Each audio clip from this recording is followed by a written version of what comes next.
If you so desire, I will convey your wishes to the enforcers later, but right now the unrest must be stopped and the people return to their direct duties or replaced.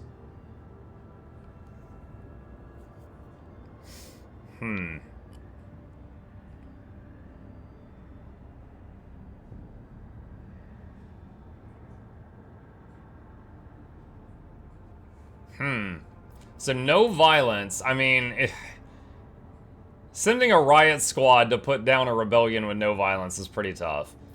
This one is destroy them and hire new ones.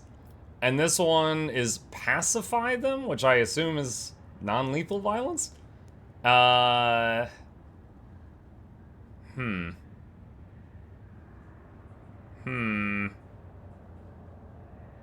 Pacify the entire Void Shield crew. Those who succumb to the provocations of the unruly are no less guilty. I'll see to it. Oh, she didn't complain about that. During the period designated as the night shift, the air throughout the ship suddenly turned stale. Those who were awake reported feeling incredibly tired. Those who were asleep later reported having horrible nightmares.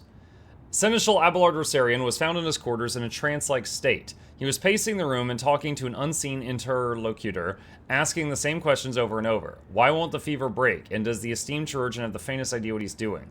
Then he sat by the bed for a long time, clutching the sleeve of a void suit and repeating, "Everything will be all right, son." With great difficulty, the enforcers managed to return the Seneschal to his senses.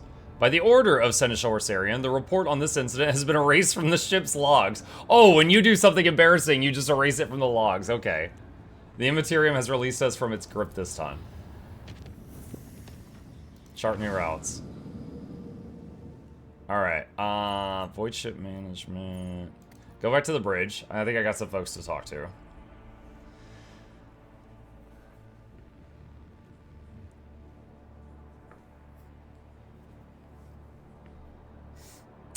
The thing you said was Nurgle might also be the work of Isha, Nurgle's beloved.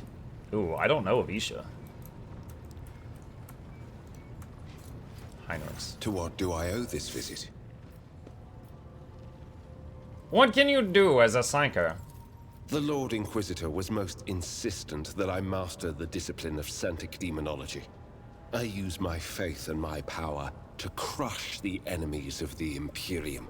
Servants of Chaos tremble at the sound of the Emperor's name, uttered by my lips. I am also a skilled biomancer. I can manipulate bodily processes.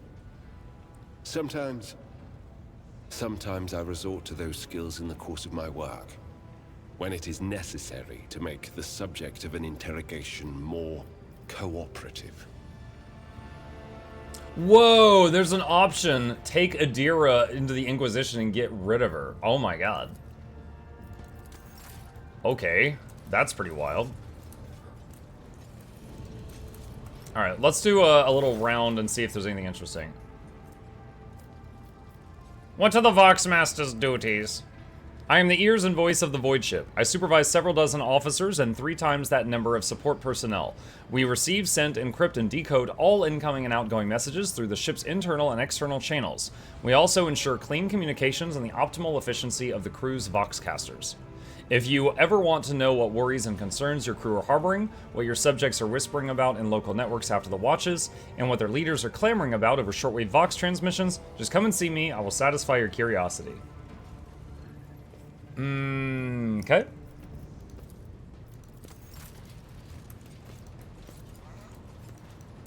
Einrich. How did you come to be in the service of the Von Valancius dynasty? Not in the usual way. My ancestors wronged yours and were appointed Inferni as a result. Hard labor, deadly risks, plenty of opportunities to atone. These criminals have been dead for generations, but we're still serving their time. Maybe we'll find redemption one day. Okay.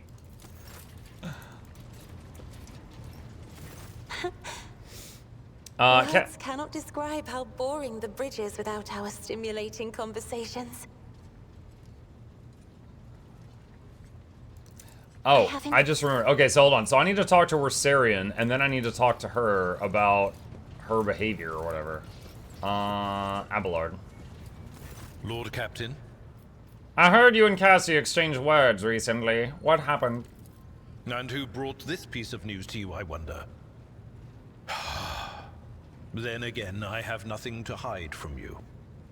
Of late, the helmsmen have been going off course with increasing frequency, and the reports are full of contradicting accounts.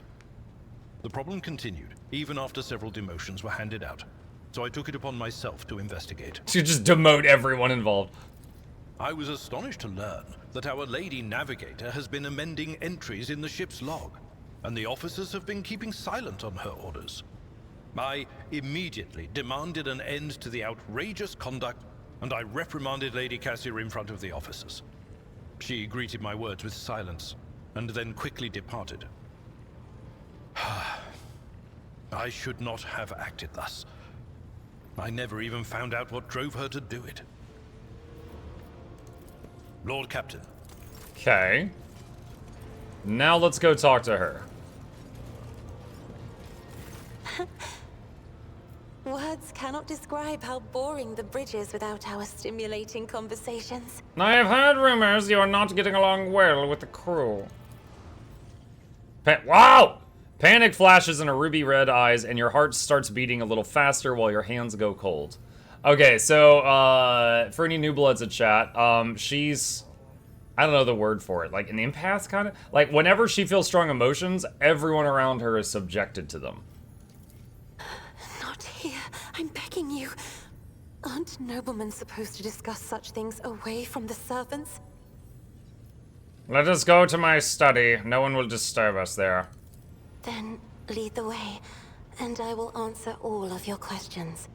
Alright, quick pause. Mr. Maddyman's got the lore dump.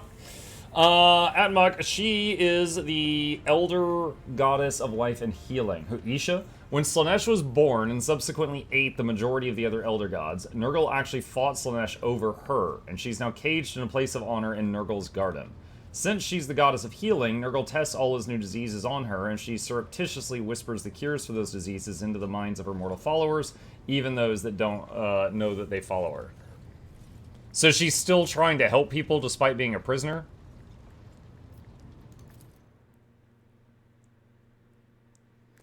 What is it you wanted to talk about, Lord Captain? I have nothing to say to your unfounded accusations about my conflicts with the crew. I cannot recall my having a single quarrel with any of your people during my entire time aboard. I still remember how you bought Cassie a whole library as a gift. Yeah, I remember that too. But, I just noticed the weapon racks here. This time I'm trying to, romance the goth chick. The one that likes bleeding. Let's see. The messenger you rebuked butchered his own family and then killed himself. I haven't rebuked a single errand boy on this ship. She ponders this for a moment. Ah, I think I remember. A kind young man with a shy smile and skillful fingers with too much rotten ochre on his shoulders. I grew tired of the disgusting color and advised him to lighten his burden by casting the weight off his shoulders. He did not come the next day or ever again. During the warp voyage, you gave the wrong orders, which led to the vessel shifting off course and the service bay being destroyed. I saw something in the warp. Something vast, predatory, shimmering with indescribable colors. It came from nowhere and stared at the ship with hundreds of hungry eyes right there in our path. I decided to change course while it was still possible, but did not want to sow panic. Would it have been better to tell the crew we were heading straight into a monster's gaping maw? You have been willfully changing entries in the ship's logbook and forbidding officers from reporting it to Abelard. I beg to differ. I read numerous books on Astra and Nataris and can swear on House Orselio's honor that your officers are entering data in complete contradiction of regulation.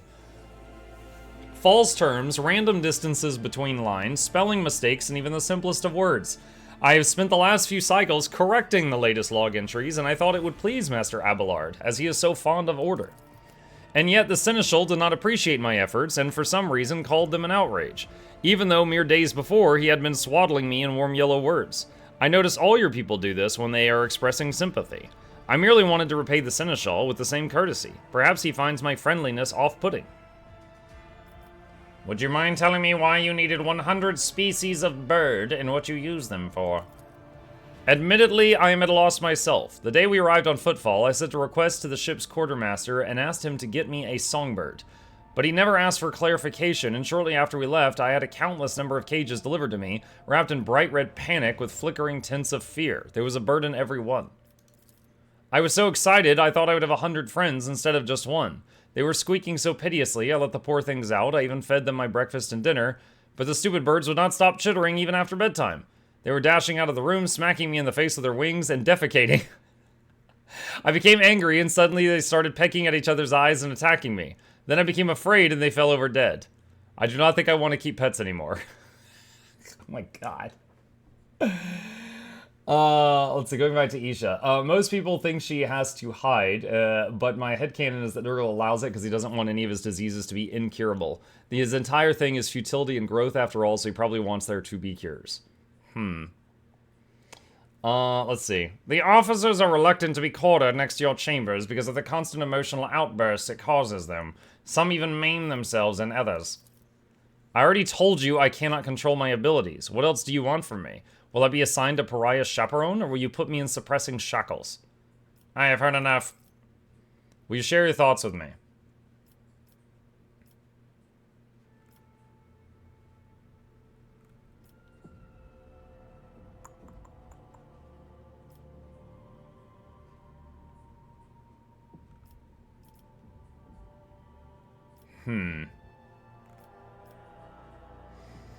Pretty sure I did this one last time, but I still feel like it's the right option. You have a kind soul, but have difficulty reaching out to people. I could teach you the art of communication, if you like. That would be wonderful. My education on Urek 5 was cut short, but I had realized by then that the wisdom of books is a poor substitute for the wisdom of experience. Very well. Since we are done with this misunderstanding, I would like to change the subject. It would only be fair for me to ask you a few questions now, wouldn't it? She hesitates and continues in a less confident tone. Do not mistake me, I'm not going to accuse you of anything, it's just that you are the most worthy interlocutor on the entire ship and you're always so busy. What would you like to ask? I read a treatise by Passius de Mobius very recently, who claimed that subjects would never believe their new ruler was better than the old one, unless the old one had been a tyrant. No matter the circumstances, the low-born rabble become deluded about their prospects and rebel in favor of base desires. What do you make of that?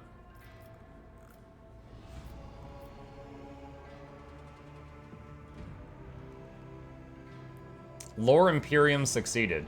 Your interpretation of this classical text is not entirely correct. If the subjects have grown accustomed to the ruling house, all the sovereign must do is refrain from breaching long-standing traditions. Adjust unwanted laws as gradually as you would shift the bed of a flooded river, and no one will ever take your power from you. She thinks for a moment and smiles. Indeed, I was not wrong about your merits or your ability to hold a conversation. I hope my second question does not confound you either. According to the 20 tomes penned by the preacher Ostaic Istefan the Forgotten, mercy and cruelty go through the world hand in hand, but people only flock to one pan of the scales. Would you rather inspire fear in your followers or be magnanimous and choose awe?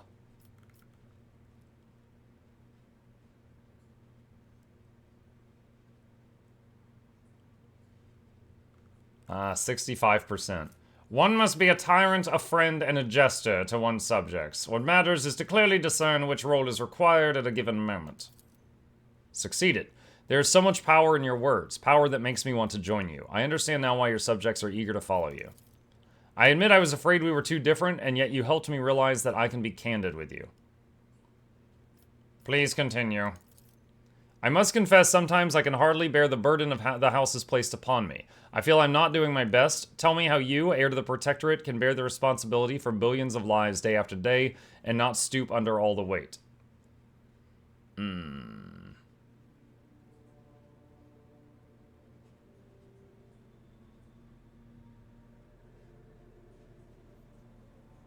It is not always easy, but I try to lead the dynasty toward prosperity by worthy means. Thank you for your patience, Mukluk. You're helping me to see the world in different colors. A novel experience for me. Our conversations hold a special place in my heart. Allow me to bid you farewell for now. I am heading back to my chambers to consider today's conversation.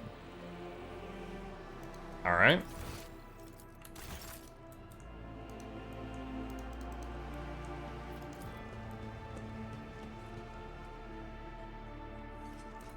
Alright, back on the bridge.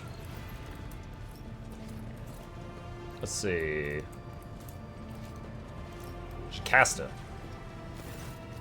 Jocasta Sarback is the very picture of discipline. Her uniform exquisitely pressed, armor polished, her postures imposing and rigid. The only flaw in her immaculate appearance is the heavy enforcer's maul, which is worn and battered from frequent use. She salutes you with a practiced motion. Greetings, Lord Captain. How did you come to serve on my flagship? I come from the noble Sarback family of the capital world of Dargonis. I dare say that our house is renowned for its loyalty and strict adherence to the law, and the members of my family have been your faithful enforcers for centuries. I'm honored to be the 6th Master-at-Arms named Sarback to serve on this ship. She speaks the words with unmistakable pride. And why are you here instead of basking in luxury on Dargonis? Because of my cousin Marcarius. A furious crease appears between her brows. I cannot stand him, but the feeling is mutual. We can hardly be in the same room together, so I jumped at the opportunity to become your enforcer. I should thank my obnoxious cousin for nudging me toward the best decision of my life. I serve you with all my heart and wish for no other fate than this one. Okay.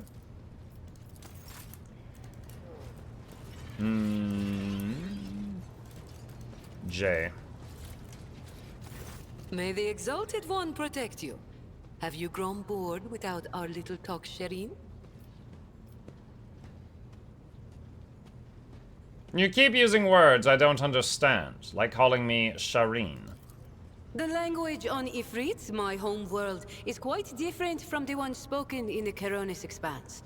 We bestow more than one meaning upon each word, allowing our wise men to fully express their sagacious thoughts, and us lowly dabblers, our base passions and desires. Take Aji, for example. That is what I call every piece of scum and villain, because Aji means evil and foe and pathetic worm unworthy of consideration.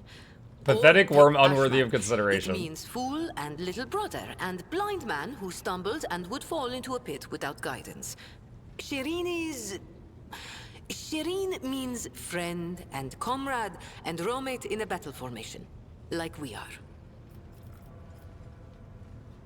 I like how right next to close conversation is get off my ship.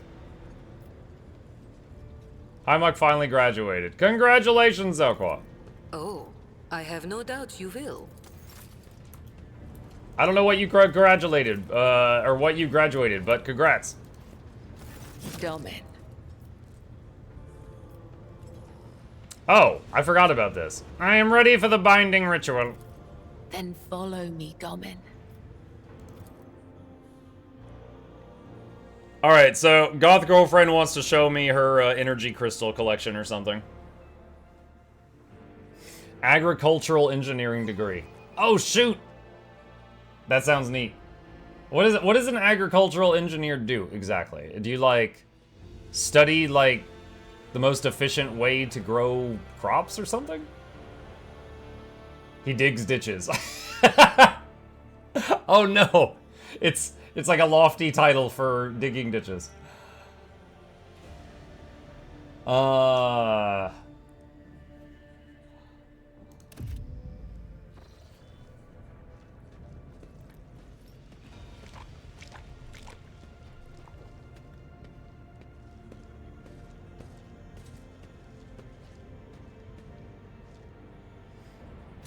you ready to step into the labyrinth, Domin?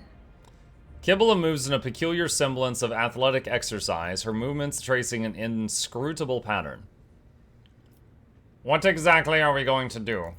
This is the ritual of binding. By the Undying One's will, our fates are now as one. But I must still guide you into the maze of my mind. Although it is my predestination alone to walk its corridors in search of answers, your image must become part of the tangle. For I am your shadow, Domin, and your presence will aid me in sensing whatever threats may be looming over you. And what is all this on the floor? Instructions, directions, a depiction of the puzzle that can only be solved within one's own consciousness by following its bends and turnings.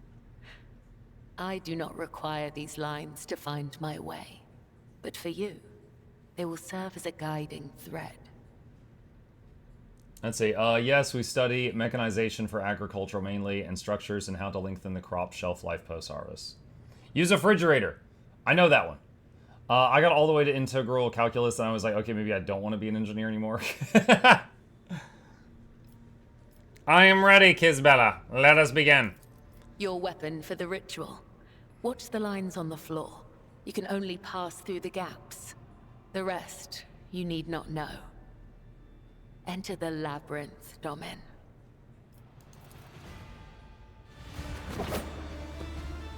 What?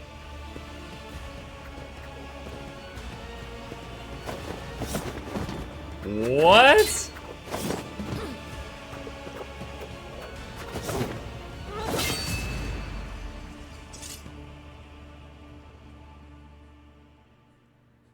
You are now upon the path.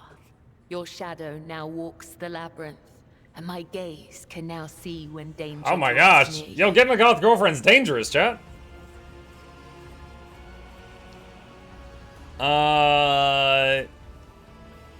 Okay. Her lips continue moving for a while longer, her eyes tracing the lines on the floor.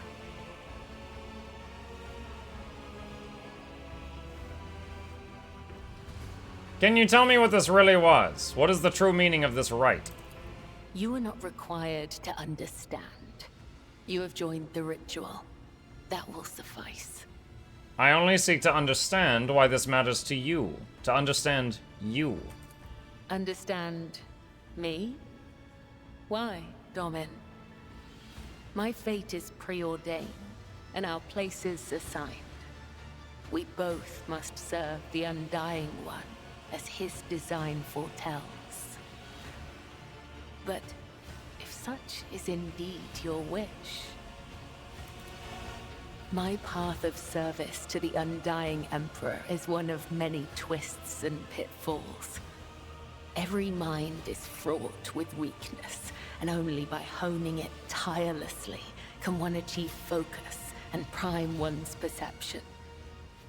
I envision the tenets of the web as a maze of tangles and dead ends. Each time I go into a trance, be it one of the soul or of battle, I walk this path from beginning to end. And now that you're a part of it, you will be there with me when next I enter the labyrinth. You may deem it strange. You live in a world so far removed from my own that such rituals must seem absurd to you. I am sure I would find your rituals equally mystifying. She permits herself to smile in the very corners of her mouth, and a spark of flustered curiosity lights up in her normally aloof gaze. My rituals? What do you mean? She's like, I've seen you. You brush your teeth. You're empowered by the will of the Undying One himself. And yet, when I look at your life, I am surprised. You follow a different thread. One that does not seem as strict to your thoughts and deeds. There is so much luster.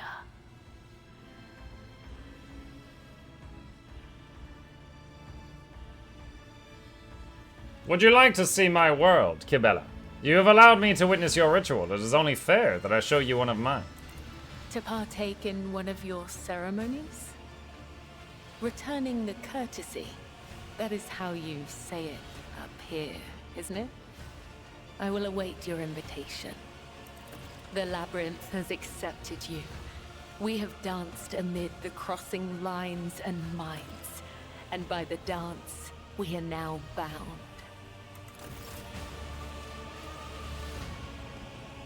Okay.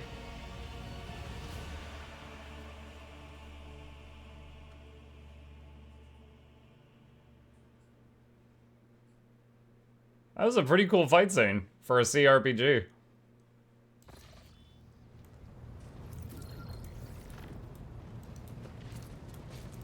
Alright, let's see. Pascal, how you doing? The Omniscient knows all, comprehends all. Strange messages have been appearing in the ship's log. What do you know about this error? This statement is true. Algorithmic violation violations have been recorded, as a result of which I twice performed an offering to the cogitators of corrective data vows and ruled out the possibility of sabotage. I hypothesize that the violation is a consequence of the discontent of the ship's machine spirits. I recommend a procedure of placation of the honored spirits for the glory of the Omnissiah and the steel angels sent by him.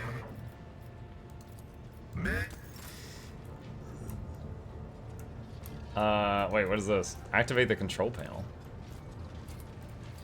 Oh, a quick save. I don't know what this is. Fuel system analysis in progress. No failures detected. System operational.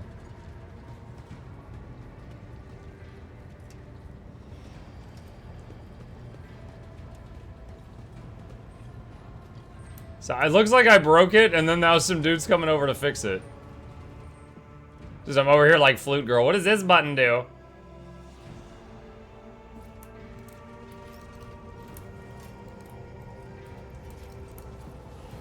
Adira.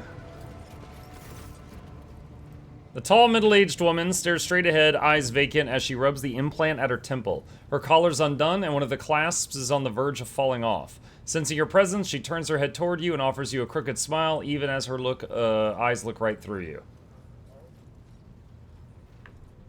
You seem to have a very strong reaction to what Argenta said by the broken lens. It was just my nerves playing up. Something about our little saint doesn't sit right with me, and I trust my gut. Oh sure, she seems straight as an arrow and as predictable as a hangover after drinking. But when I look at her, something about her makes my brain itch. You know, from my previous playthrough, and I'll be vague on this for the people seeing this for the first time. My last playthrough, I saw Argenta, that's the Sister of Battle. I saw her story all the way to the end. Adira died in my playthrough pretty early on, maybe mid-game, so I didn't see her story to the end. But Adira is the one who's constantly losing control of herself and endangering us, and the Sister of Battle is the one that's constantly, like she said, straight as an arrow. However, despite all that, knowing what we know about Argenta from, like, the end of Argenta's story, like, this is a totally fair statement. After that conversation, I tried to listen to what was being said about her. Beyond the door. What I heard was strange. Blood in her past, twilight in her present, and something like a star leading her. But where is it leading her? I saw several roads, and all of them frightened me. And what does it all mean? If I knew, I would have told you. Hearing things clearly requires cooperation from the other person, you know. But that cobra just hisses and spits its venom at me. I don't trust her one bit. Maybe we should warn Argenta? Oh yeah. You go ahead and tell her the wicked Psyker has divined something about her. She'll be so pleased and grateful, and of course she'll listen to what you have to say. No, that would be pointless. And anyway, I'm not even sure what it all means. Maybe the danger is to her? Or maybe the danger's coming from her. Awareness test succeeded. Adira's voice is full of animosity, but you also detect concern and a hint of pity and compassion.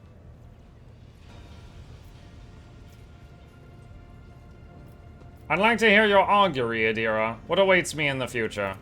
All right. Let's hear what they're whispering about you.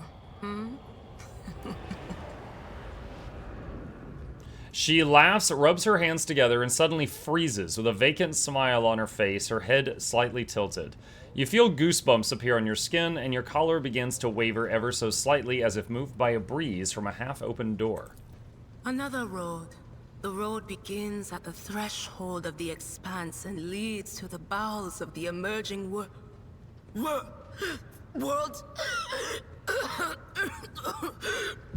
Reading the threads of fate is not meant for you, slave of the enthroned corpse. Step into the embrace of doom, for thus was it preordained by the architect of fates. Guards? Yeah, Heinrich, can you come here for a minute? I me. I swear on everything that's holy. I don't know what the second road is or who watches over it, but I beg you, stay away from it. Adira sucks in a breath and coughs. Something pale and wriggly